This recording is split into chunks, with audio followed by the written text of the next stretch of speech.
भारत भूमि के पवित्रतम चार धाम बद्रीनाथ, द्वारिका, पुरी और रामेश्वरम हर हिंदू को जीवन में एक बार यहाँ जरूर जाना चाहिए। हमने संकल्प लिया है कि आपको हमारे इस चैनल के माध्यम से उन सभी पवित्र मंदिर और महान हिंदू संस्कृति के स्थापत्यों से रूबरू करवाएंगे। आज हम सबसे पहले बात करेंगे त्रेता युग के धाम रामेश्वरम के बारे में। रामेश्वरम मंदिर सबसे पहले जान लेते हैं कब जाना चाहिए। अक्टूबर से अप्रैल तक यहाँ पर जाना चाहिए। कैसे पहुँचे? तो रामेश्वरम में अपना रेलवे स्टेशन है। यहाँ तक जाने के लिए मदुराई या चेन्नई एग्मोर स्टेशन से डायरेक्ट ट्रेन मिल जाएगी। ट्रेन से आने का एक बड़ा फायदा भी है, आप पाम्बन ब्रिज का अनुभव कर सकते हैं और नियरेस्ट एयरपोर्ट भी मदुराई ही है। रामेश्वरम, जिसे तमिल लहजे में इरोमेश्वरम भी कहा जाता है, ये वही रामेश्वरम है जिसने भगवान श्री राम तुल्य भारत के missile man doctor APJ Abdul Kalam Azad दिए। भारत के तमिलनाडु राज्य के रामनाथपुरम जिले में एक तीर्थ नगर है जो हिंदू धर्म के पवित्रतम चार धाम तीर्थ स्थलों में से एक है। इसके अलावा यहाँ स्थापित शिवलिंग 12 ज्योतिर्लिंगों में से एक माना जाता है। भारत के उत्तर में काशी की जो मान्यता है वही दक्षिण में रामेश्वरम की है।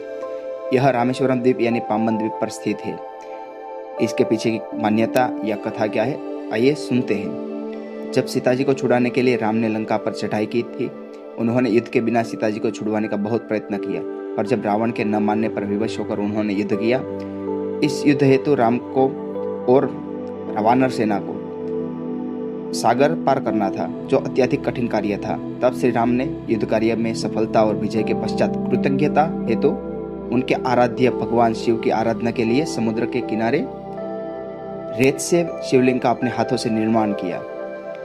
तभी भगवान शिव स्वयं ज्योति स्वरूप प्रकट हुए और उन्होंने इस लिंग को श्री रामेश्वरम की उपमा दी। इस युद्ध में रावण के साथ उनका पूरा राक्षस वंश समाप्त हो गया और अंततः सीता जी को मुक्त कराकर श्री राम वापस लौटे।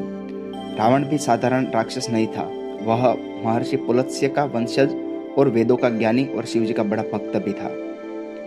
श्री राम को उसे मारने के बाद बड़ा खेद हुआ। ब्रह्म हत्या के प्रायश्चित के लिए श्री राम ने युद्ध विजय के पश्चात भी यहाँ रामेश्वरम जाकर पूजा की।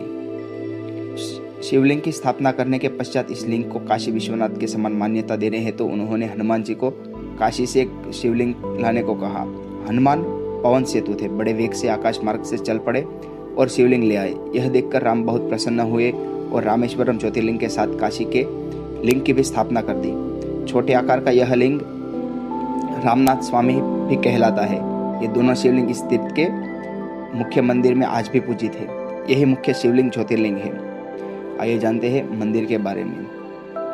यह 275 पाडाल पेट्रा स्थलम में से एक है, जहाँ 3 सबसे सम्मानित नयनार यानी शिव संत अप्पार सुंदरार और तिरुगुनाना सबंदर ने अपने गीतों में मंदिर की महिमा की है। पाडाल पेट्रा स्थलम, जिसे थेवारा स्थलम के नाम से भी जाना जाता है, यह 275 मंदिर है जो 6वीं से 9वीं शताब्दी में शिव नयनारों के छंद में प्रतिष्ठित है और महाद्वीप के सबसे महान शिव मंदिरों में से है। तुलनात्मक रूप से दिव्य देशम 108 विष्णु मंदिर है, जिन्हें भारत के तमिलनाडु के समकालीन वैष्णव अलवारों की कविताओं में महिमामंडित किया गया थे। आपने कथा सुनी, अब जानते हैं वर्तमान मंदिर की स्थापत्य और उनके स्थापत्य के बारे में। रामनाथ के मंदिर में जो ताम्रपट है उनसे पता चलता है कि 1173वीं ईस्वी में श्रीलंका के राजा पराक्रम बाहु ने मूल लिंग वाले गर्भगृह का निर्माण करवाया था। इस मंदिर में अकेले शिवलिंग की स्थापना की गई थी, देवी की कोई मूर्ति नहीं रखी गई थी। इस कारण वह निसंगेश्वर का मंदिर भी कहलाया। यही मूल मंदिर आगे चलकर वर्तमान दशा में पहुंचा है। रामेश्वरम का गलियारा विश्व का सबसे लंबा गलियारा है। यह उत्तर दक्षिण में 197 मीटर एवं पूर्व पश्चिम में 133 मीटर है। इसके परकोटे की चौड़ाई 6 मीटर तथा ऊंचाई 9 मीटर है। मंदिर के प्रवेश द्वार का गोपुरम 38.4 मीटर ऊंचा है। यह मंदिर लगभग 6 हेक्टेयर में बना हुआ है। रामेश्वरम का मंदिर भारतीय निर्माण कला और शिल्पकला का एक सुंदर नमूना भी है। इसके प्रवेश द्वार 40 फीट ऊंचा है। प्राकार में जो मंदिर के अंदर सैकड़ों विशाल खंभे हैं जो देखने में एक जैसे लगते हैं, परंतु पास जाकर जरा बारीकी से देखा जाए तो मालूम होता है कि हर खंभे पर बेल बूटे की अलग अलग कारीगरी है। रामनाथ की मूर्ति चारों ओर परिक्रमा करने के लिए 3 प्राकार बने हुए हैं। इनमें से तीसरा प्रकार 100 साल पहले पूरा हुआ। इस प्रकार की लंबाई 400 फुट से अधिक है। दोनों ओर 5 फुट ऊंचा और करीब 8 फुट चौड़ा चबूतरा भी बना हुआ है। चबूतरा के एक और पत्थर के बड़े बड़े खंभों की लंबी कतारें हैं। प्राकार के एक सिरे पर खड़े होकर देखने से ऐसा लगता है मानो सैकड़ों तोरण द्वार का स्वागत करने के लिए बनाए गए हैं। इन खंभों की अद्भुत कारीगरी देखकर विदेशी भी दंग रह जाते हैं। यहाँ का गलियारा विश्व का सबसे लंबा गलियारा है। रामनाथ के मंदिर के चारों ओर दूर तक कोई पहाड़ नहीं है जहाँ से पत्थर आसानी से लाए जा सके।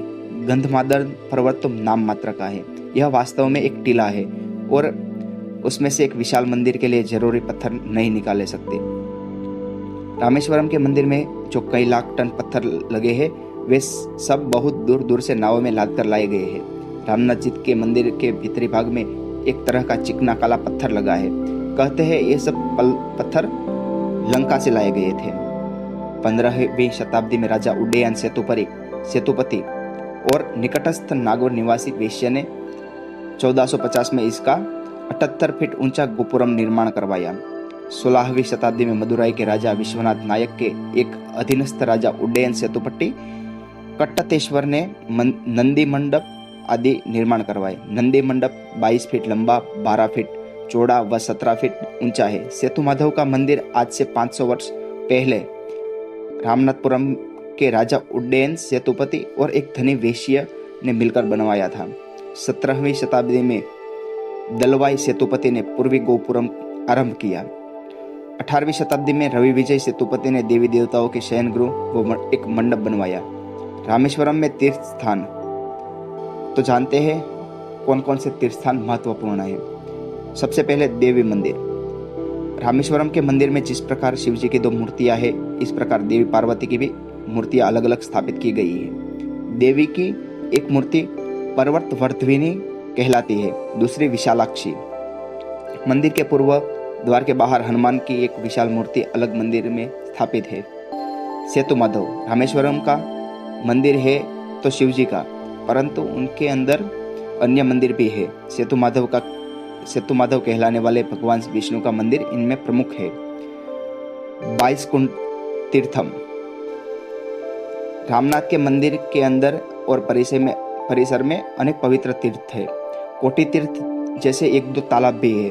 रामनाथ स्वामी मंदिर के बारे में मान्यता है कि यहाँ स्थित अग्नि तीर्थम में जो भी श्रद्धालु स्नान करते हैं उनके सारे पाप धुल जाते हैं। इस तीर्थ में निकलने वाले पानी को चमत्कारिक गुणों से युक्त माना गया है। यह 275 पाडल पेट्रा स्थलम में से एक है, जहाँ से तीनों अद्वैय नारायण, अप्परार, सुंदरर और तिरुज्ञान सबंदरन ने अपने गीतों में मंदिर को जागृत किया था, जो शैव, वैष्णव और समर्थ लोगों के लिए पवित्र तीर्थस्थल माना जाता है।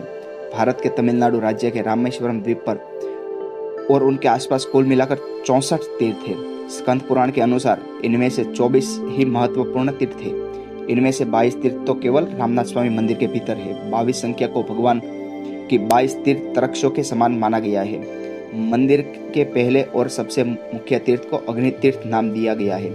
इन तीर्थों में स्नान करना बड़ा फायदाकारक और पाप निवारक समझा जाता है, जिसमें श्रद्धालु पूजा से पहले स्नान करते हैं।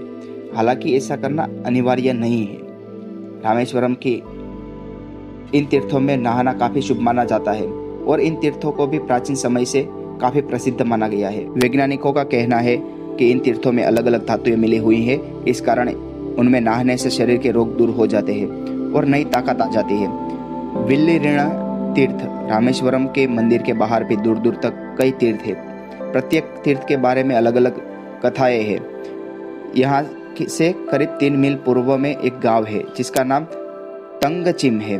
यह गांव रेल मार्ग के किनारे हो बसा है। यहाँ रेलवे स्टेशन के पास समुद्र के एक तीर्थ कुंड है जो विल्लुरणी तीर्थ कहलाता है। समुद्र के खारे पानी के बीच में से मीठा जल निकलता है। यह बड़े अचंभे की बात है। कहा जाता है कि एक बार सीता जी को बड़ी प्यास लगी थी। प्यास में समुद्र को छोड़कर और कहीं पानी नहीं था, इसलिए राम ने अपने धनुष की नोक से यह कुंड खोदा था। धनुष कोड़ी। हिंदू धर्म ग्रंथों के अनुसार रावण के भाई विभीषण के अनुरोध, जिसके पीछे का कारण यह है कि कुछ लोग कहते हैं जब सीता जी को लंका से वापस लाया गया और विभीषण को लंका का नया राजा घोषित किए जाने के बाद रामचंद्र जी वापस जाने लगे तो विभीषण ने कहा कि प्रभु, इस राम सेतु को आप नष्ट कर दीजिए, वरना कोई भी लंका में कभी भी आ जा सकता है। उसके बाद में राम ने अपने धनुष के एक सिरे से सेतु को तोड़ दिया। इस प्रकार इसका नाम धनुषकोडी पड़ा। गंधमादन पर्वत रामेश्वरम शहर से करीब 1.5 मील उत्तर पूर्व में गंधमादन नाम से एक छोटी सी पहाड़ी है। हनुमान जी ने इसी पर्वत से समुद्र को लांघने के लिए छलांग मारी थी। बाद में राम ने लंका पर चढ़ाई करने के लिए यहीं पर विशाल सेना संगठित की थी। इस पर्वत पर एक सुंदर मंदिर बना हुआ है जहां श्री राम के चरण चिन्हों की पूजा होती है। इसे पादुका मंदिर भी कहते हैं। एकांतराम तंगचिम स्टेशन के पास एक जीर्ण मंदिर है। इसे एकांतराम का मंदिर कहते हैं। इस मंदिर के अब जीर्ण शीर्ण अवशेष बाकी है। रामनवमी के पर्व पर यहाँ कुछ रौनक रहती है, बाकी दिनों में बिल्कुल सूना रहता है। मंदिर के अंदर श्री राम, लक्ष्मण, हनुमान और सीता की बहुत ही सुंदर मूर्तियां हैं। धनुर्धारी राम की एक मूर्ति ऐसे बनाई गई है मानो वह हाथ मिलाते हुए कोई गंभीर बात कर रहे हो। दूसरी मूर्ति में राम सीता जी की ओर देखकर मंद मुस्कान के साथ कुछ कह रहे हैं। ये दोनों मूर्तियां बड़ी मनोरम हैं। यहाँ सागर में लहरें बिल्कुल नहीं है, इसलिए शायद एकदम शांत रहता है, इसलिए इस स्थान को एकांतराम कहा गया है।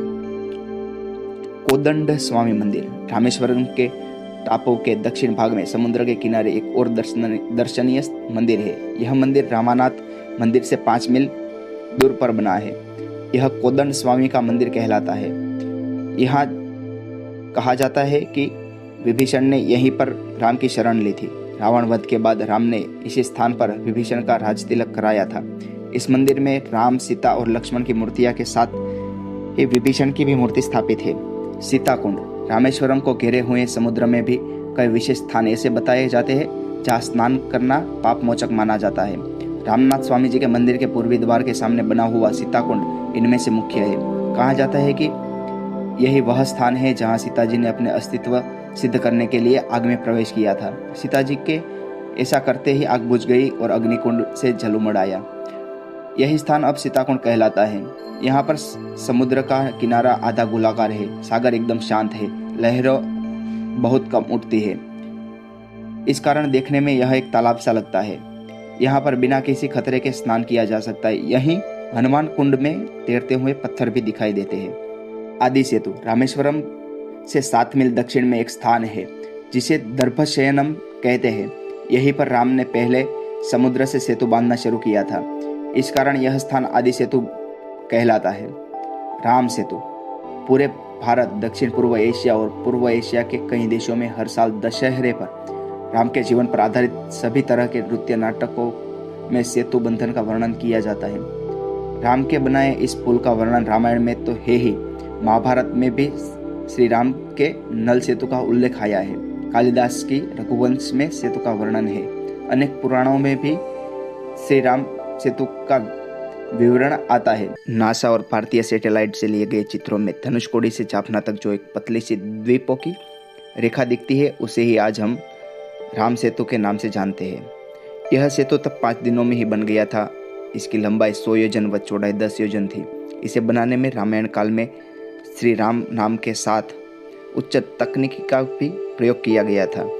आज यही समाप्त करते हैं। आगे सिलसिला जारी रखेंगे हमारी सनातन हिंदू संस्कृति और उनके स्थापत्यों के बारे में जानने और समझने का। अगर आपको हमारी यह वीडियो पसंद आई हो तो लाइक जरूर कीजिए और अपने दोस्तों के साथ शेयर कीजिए। आगे इसी तरह की रोचक बातें जानने के लिए हमारे चैनल को सब्सक्राइब कीजिए। जय श्री राम।